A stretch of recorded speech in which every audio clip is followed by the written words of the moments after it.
तो इस कहानी के स्टार्ट में हम एक बहुत बड़ी सी ड्रिलिंग मशीन को देखते हैं जो जमीन के कोर यानी गहराई तक ड्रिल करती जा रही थी। ये सब विक्टर नाम का बिजनेसमैन करवा रहा था। इसी ड्रिलिंग के दौरान अचानक वहाँ जलजला आ जाता है। इस जलजले को नोट करते हुए साइंटिस्ट विक्टर से कहते हैं इस ड्रिलिंग को अभी रुकवा दें। अगर आपने ऐसा ना किया तो कुछ ही देर में ये पूरा शहर तबाह हो जाएगा। लेकिन विक्टर तो किसी की सुनने वाला नहीं था। किस्मत से कुछ ही देर में वो ड्रिलिंग मशीन खुद ही रुक गई, क्योंकि ज्यादा गहराई में खुदाई करने के लिए उसे ज्यादा पावर की जरूरत थी और ये पावर उसे सिर्फ नैनो कैटलिस्ट नाम की एक डिवाइस से मिल सकती थी, जो कि फिलहाल विक्टर के पास नहीं थी।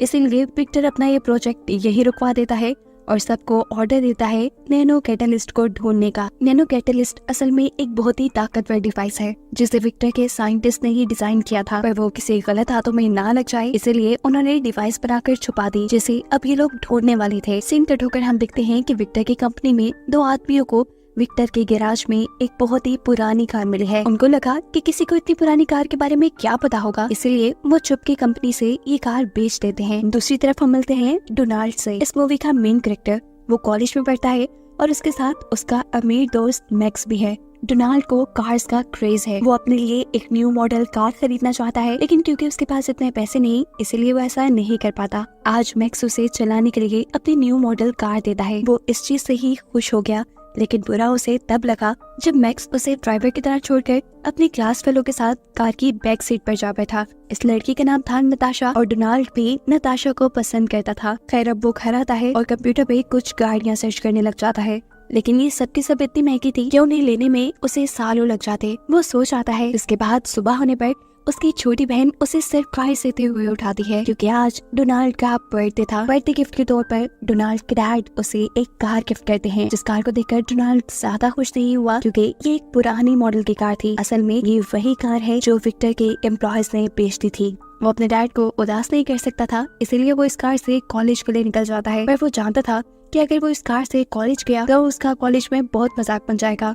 इसीलिए बस स्टैंड पे उसने इस कार को पार्क करके बस के जरिए कॉलेज जाने का डिसाइड किया। लेकिन एक बूढ़े आदमी की मदद करने के चक्कर में उसकी बस छूट गई। ऐसे कॉलेज पहुंचने में उसे देर हो गई। कॉलेज जाकर पता चला आज तो बहुत इम्पोर्टेंट लेक्चर था। शहर के बहुत बड़े बिजनेसमैन विक्टर उन्हें यहाँ लेक्चर देने के लिए आए थे। डोनाल्ड क्लास में आकर उनसे कहता है आई एम सॉरी, असल में बस स्टैंड पे किसी की मदद करने के चक्कर में मैं खुद लेट हो गया। उसके बाद सुनकर विक्टर सबसे कहते हैं अगर मैं कहूँ कि तुम लोगों ने बगैर किसी की मदद किए मेरी क्लास में टाइम में पहुँचता है और मैं तुम्हें इसके बदले $1,00,000 दूंगा तो कौन कौन आएगा? सारे हाथ खड़ा कर लेते हैं सिवाय डोनाल्ड के। अब विक्टर डोनाल्ड की तरफ सवालिया नजर से देखता है तो डोनाल्ड कहता है अगर मैं ये कहूँ कि मैं आइंदा कभी किसी की मदद नहीं करूंगा तो क्या आप मुझे $1,00,000 देंगे? उसका सवाल सुनकर सभी हैरान हो गए। विक्टर ने गुस्से में अपनी पॉकेट से 1,00,000 का बंडल निकाला और टेबल पे रखकर क्लास छोड़कर चले गए। डोनाल्ड जान गया था कि उन्हें गुस्सा आया है इस बात से, इसलिए वो उनके पैसे लेकर उनके पीछे पीछे जाता है। जिस टाइम विक्टर और डोनाल्ड आपस में बातें कर रहे थे उस टाइम डोनाल्ड देखता है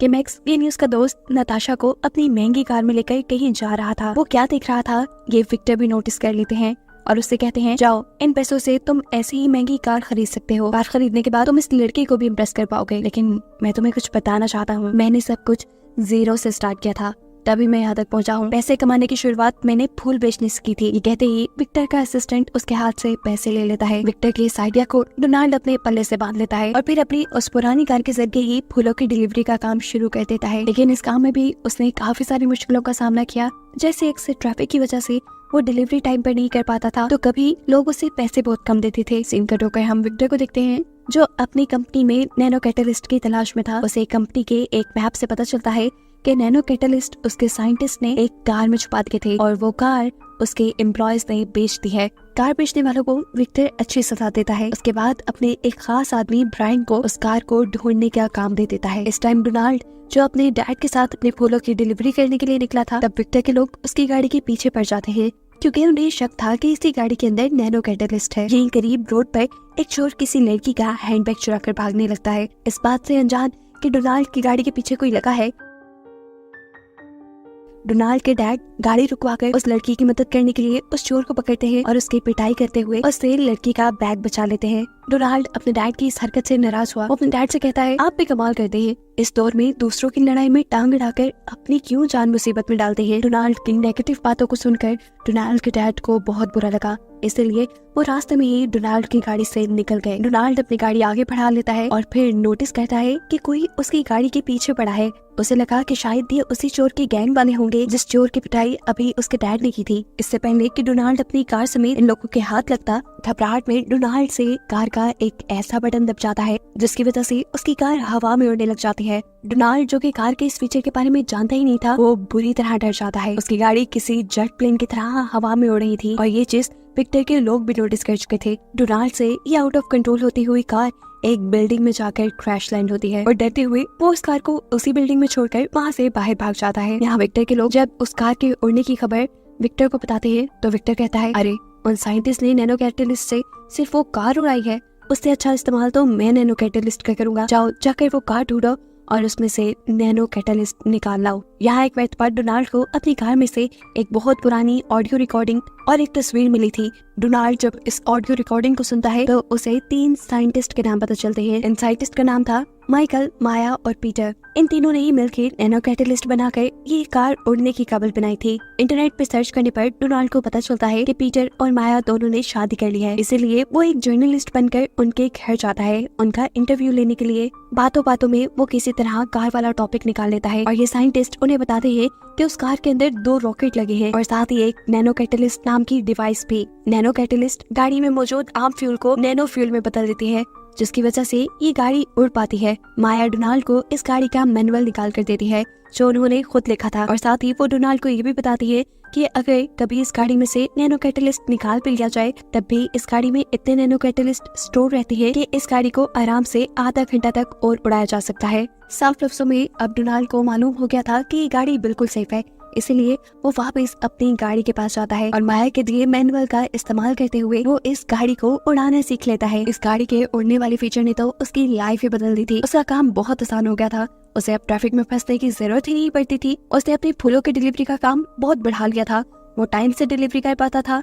इस तरह उसने ज्यादा पैसे भी कमा लिए थे। कुछ पैसे इकट्ठे होने के बाद वो अपनी फ्रेंड नताशा को डिनर पर भी लेकर जाता है। नताशा भी डोनाल्ड के साथ टाइम स्पेंड करके खुश थी और ऐसे ही हमें मालूम हुआ कि वो भी डोनाल्ड को पसंद करने लगी थी। यहीं इस फैंसी रेस्टोरेंट पे डोनाल्ड को विक्टर भी मिल जाता है। वो विक्टर से शुक्रिया अदा करता है कि आपके कहे के अकॉर्डिंग मैंने फूलों की डिलीवरी का काम शुरू किया और अब मैं इतने पैसे कमाने लग गया हूँ कि जल्द ही एक गाड़ी ले लूंगा। यहाँ विक्टर के बाकी लोग जो अभी तक उस गाड़ी को ढूंढने के चक्कर में थे, वो रोड पे चलते हुए डोनाल्ड के डैड का पीछा करते हैं। उन्होंने अपने साथ उस चोर को भी रखा हुआ था ताकि वो डोनाल्ड के डैड को पहचान कर बताए क्या वही वो आदमी है जिसकी गाड़ी उड़ पा रही थी। ये चोर जब डोनाल्ड के डैड को देखता है तो इन लोगों से झूठ कह देता है कि नहीं, ये वो आदमी नहीं जिसने मेरी पिटाई की थी। उसने झूठ इसलिए बोला क्योंकि वो डोनाल्ड के डैड से बदला लेना चाहता था। इन सब के जाने के बाद वो डोनाल्ड के डैड को चाकू मारकर भाग गया। डोनाल्ड के डैड की हालत खराब होने लगी। यहाँ से गुजरती हुई औरत उसे रेस्क्यू करने की कोशिश करती है, लेकिन वो तो खुद पैदल थी। उसे किसी और से मदद लेने के लिए रोड की तरफ जाना पड़ता है। मजेदार ये बात थी कि इस रोड पर डोनाल्ड ही था। ये औरत उससे कहती है, प्लीज वहाँ एक आदमी मर रहा है, मेरी मदद करो। और यहाँ गुस्से में आया डोनाल्ड उसे कह देता है, अगर वो मर रहा है तो रेस्क्यू को बुलाओ ना, मैं उसकी क्या मदद करूँ। उसने इस औरत की मदद से इनकार तो कर दिया, लेकिन कुछ ही देर बाद उसे एहसास हुआ कि उसने काफी गलत कर दिया था, क्योंकि जब एम्बुलेंस आई और एम्बुलेंस में उस मरने वाले आदमी को लिटाया गया तो डोनाल्ड ने पहचान लिया कि ये कोई और नहीं बल्कि उसके डैड थे। अब उसे एहसास हुआ था कि उसने कितनी बड़ी गलती कर दी थी। उसे इस चीज का रिग्रेट होने लगा था। अपने इस रिग्रेट को दूर करने के लिए वो अपने घर की सारी जिम्मेदारी उठा लेता है और अपने आप से वादा करता है कि अब वो किसी की मदद को इनकार नहीं करेगा। अपनी उड़ती हुई कार से वो सब लोगों की मदद करना शुरू कर देता है। शहर में होने वाली चोरियां रोकता है, लोगों को टाइम पे हॉस्पिटल पहुंचाकर उनकी जान बचाता है, यहाँ तक कि आग लगी बिल्डिंग्स के अंदर जा जाकर भी लोगों की जान बचाता है। ये कह ले कि वो इस शहर के लोगों के लिए सुपर हीरो बन गया था, जिसके पास एक उड़ने वाली कार थी। न्यूज में भी उसके चर्चे होने लगे थे और अब सब लोग उसे ब्लैक लाइटनिंग के नाम से पुकार रहे थे, क्योंकि कोई उसका असल नाम नहीं जानता था। ये बात विक्टर तक भी पहुंच जाती है और वो भी ब्लैक लाइटनिंग के पीछे पड़ जाता है। ये खबर जैसे ही दोनों साइंटिस्ट यानी पीटर और माया को पता चलती है तो वो तो समझ गए कि ये लड़का कोई और नहीं बल्कि डोनाल्ड है, जो उनसे इंटरव्यू के दौरान इस गाड़ी का मैनुअल ले गया था। सीन कट होकर हमें पीटर को दिखाया जाता है जिसके दिमाग में एक अजीब ही प्लान चल रहा था। उसने ब्लैक लाइटनिंग को उसका काम करते हुए देखा था। यही देखते हुए वो अपने पुराने साइंटिस्ट को अपने पास बुलाता है और उनसे कहता है, क्या आपने ब्लैक लाइटनिंग को देखा? कितना अच्छा काम कर रहा है, शहर में होने वाले क्राइम को रोक रहा है, लेकिन उस अकेले की कोशिश से पूरा शहर ठीक नहीं हो सकता। वो एक इंसान शहर में किस किस की मदद को पहुंचे। सोचिए, अगर यही कार्स हमारी पुलिस के पास हो तो कितनी जल्दी क्राइम रुक जाएगा। इसलिए मैं चाहता हूँ कि ये कार्स बनाने के लिए आप लोग और नैनो कैटलिस्ट बनाएं। ये तीनों विक्टर की बातों में आ जाते हैं और नैनो कैटलिस्ट को बनाने की तैयारी में लग जाते हैं। सीन कट होकर हम डोनाल्ड को देखते हैं जिसे मैक्स की तरफ से नताशा को फूल देने का ऑर्डर मिला था। जब वो फूलों की डिलीवरी के लिए जाता है तो नताशा डोनाल्ड को देखकर काफी ज्यादा खुश हो जाती है। ये दोनों यहाँ काफी बातें करते हैं और नताशा डोनाल्ड से ब्लैक लाइटनिंग के बारे में बात करती है। वो कहती है कि मुझे लगता है ब्लैक लाइटनिंग के साथ जिंदगी में कुछ बहुत बुरा हुआ होगा, इसलिए वो हमेशा हर एक की मदद को तैयार रहता है और किसी से नहीं मिलता। आई विश कि मैं उससे शादी करके उसकी ये तन्हाई दूर कर पाऊँ। डोनाल्ड चुपचाप उसकी ये सारी बातें सुनता रहा, लेकिन उसे ये नहीं बता पाया कि मैं खुद ही ब्लैक लाइटनिंग हूँ। खैर, वो अब यहाँ से जाने के लिए अपनी गाड़ी में वापस बैठ जाता है और जब वो यहाँ से जाने ही वाला था तब उसकी नजर पड़ती है ऊपर बिल्डिंग पे एक बहुत बड़े बर्फ के ब्लॉक पे जो टूटकर नताशा पे ही गिरने वाला था। नताशा को बचाने के लिए वो अपनी कार हवा में उड़ाता है और टेढ़ा करते हुए ये बर्फ का ब्लॉक तोड़ देता है। गाड़ी के टेढ़ा होने पर उसमें मौजूद फूल भी कुछ नीचे गिर गए, जिन फूलों को जब नताशा ने उठाकर देखा तो उसके ऊपर मैक्स का नाम लिखा था। उसे लगा कि शायद ब्लैक लाइटनिंग मैक्स ही है। उसे ब्लैक लाइटनिंग पे इतना क्रश था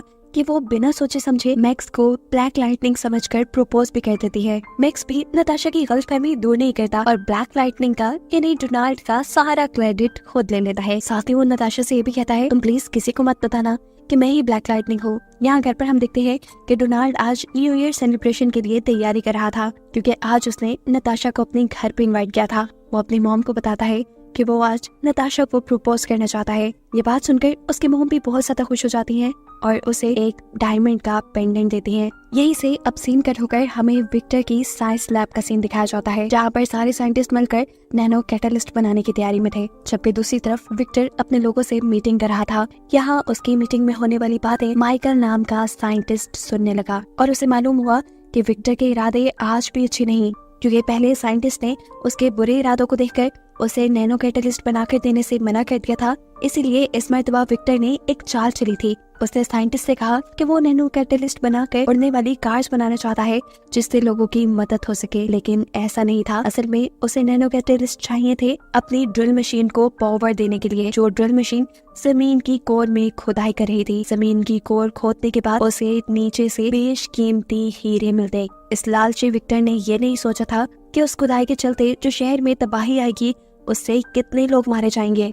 विक्टर के ये बुरे इरादे जानने के बाद माइकल की सारी बात जाकर पीटर और माया को भी बता देता है, यानी बाकी दोनों साइंटिस्ट को, और खुद तेजी से इस बिल्डिंग से निकलने की कोशिश में लग जाता है। उसे ऊपर की तरफ भागता विक्टर के लोग देख चुके थे। वो विक्टर से पूछते हैं, बताएं अब इस साइंटिस्ट का क्या करें, क्या इसे मार दें? फौरन विक्टर कहता है, अरे नहीं, उसके दिमाग में तो कुछ और ही चल रहा था। वो अपने लोगों से कहकर ये उसमें ये खबर फैला देता है कि साइंटिस्ट बिल्डिंग के टॉप पे फंस गए हैं, क्योंकि वो जानता था कि ये खबर सुनकर ब्लैक लाइटनिंग उसे बचाने के लिए जरूर आएगा। फिर विक्टर का प्लान यही था कि वो ब्लैक लाइटनिंग की गाड़ी से नैनो फ्यूल ले लेगा और फिर चाहे साइंटिस्ट उसे नैनो कैटलिस्ट बना कर दे या ना दे, उसका तो काम हो ही जाएगा। सीन कट होकर हम देखते हैं कि नताशा और मैक्स एक पार्टी में थे। नताशा भी टीवी पे साइंटिस्ट के फंसे होने की न्यूज सुन लेती है और वो मैक्स से कहती है, जाओ जाकर साइंटिस्ट को बचाओ। लेकिन अब वो नताशा को क्या बताए कि वो तो ब्लैक लाइटनिंग है ही नहीं।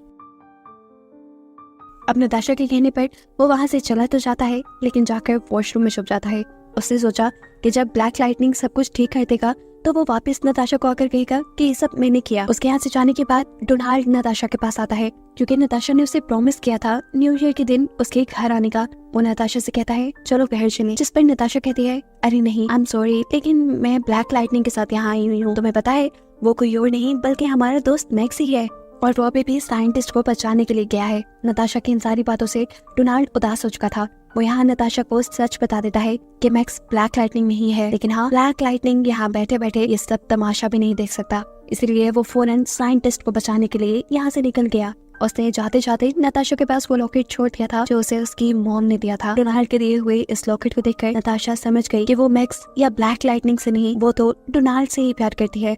यहाँ न्यूज में दिखाया जाता है कि ब्लैक लाइटनिंग भी साइंटिस्ट की मदद करने के लिए पहुंच चुका था। ये खबर सुनते ही मैक्स भी वॉशरूम से बाहर आकर नताशा के पास चला जाता है और नताशा को सच बता देता है कि वो ब्लैक लाइटनिंग नहीं। ये बात सुनकर नताशा कहती है, मुझे तुम्हारे झूठ का बुरा नहीं लगा, क्योंकि मैं अब जान गई हूँ मैं ना तो तुमसे प्यार करती हूँ और ना ही ब्लैक लाइटनिंग से, मैं डोनाल्ड से प्यार करती हूँ।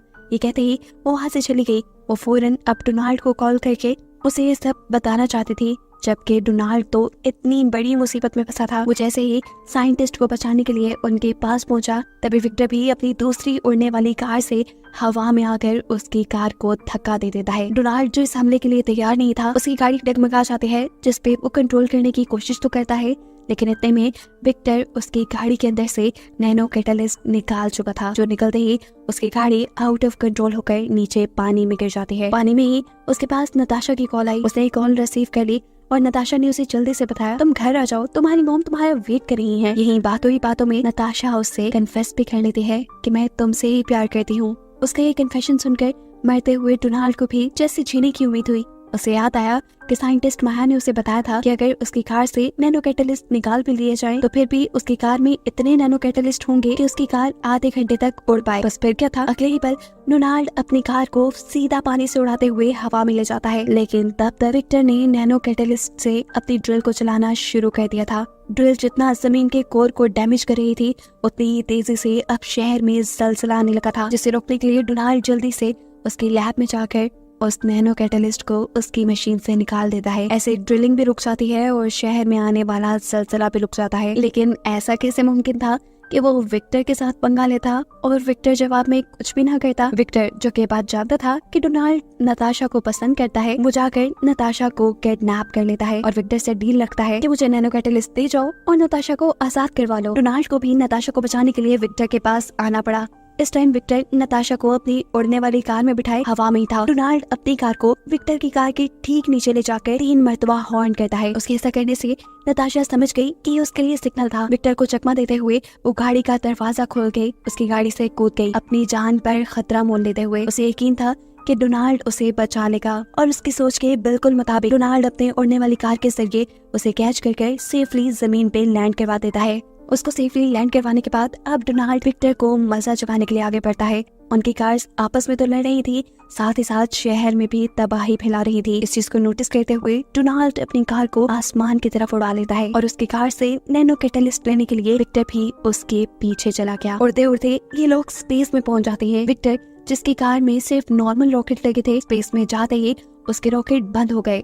उसके पास इतनी पावर भी नहीं बची कि वो जमीन पे वापस आ सके। लेकिन विक्टर के पास तो नैनो कैटलिस्ट था, जिसकी मदद से वो बहुत ही आसानी से जमीन पे वापस आ जाता है। रही बात विक्टर की, तो अब वो हमेशा स्पेस में ही रहने वाला था। ना ही अब वो जमीन पे आ सकता था और ना ही उसके घटिया प्लान अब जमीन को तबाह कर सकते थे। अब वो तीनों साइंटिस्ट जिन्होंने नैनो कैटलिस्ट बनाया था, वो डोनाल्ड से नैनो कैटलिस्ट लेकर तबाह कर देते हैं, ताकि आइंदा ये किसी गलत हाथ में ना जा पाए। कहानी के आखिर में हमें दिखाया जाता है कि नताशा को भी सच पता चल चुका था कि डोनाल्ड ही ब्लैक लाइटनिंग है। वो तो उसे डोनाल्ड के तौर पे भी पसंद करने लगी थी और अब ब्लैक लाइटनिंग के तौर पे भी। ये दोनों अपनी आगे की जिंदगी एक साथ गुजारने वाले थे और इनको खुश दिखाते हुए ये कहानी यहाँ खत्म हो जाती है।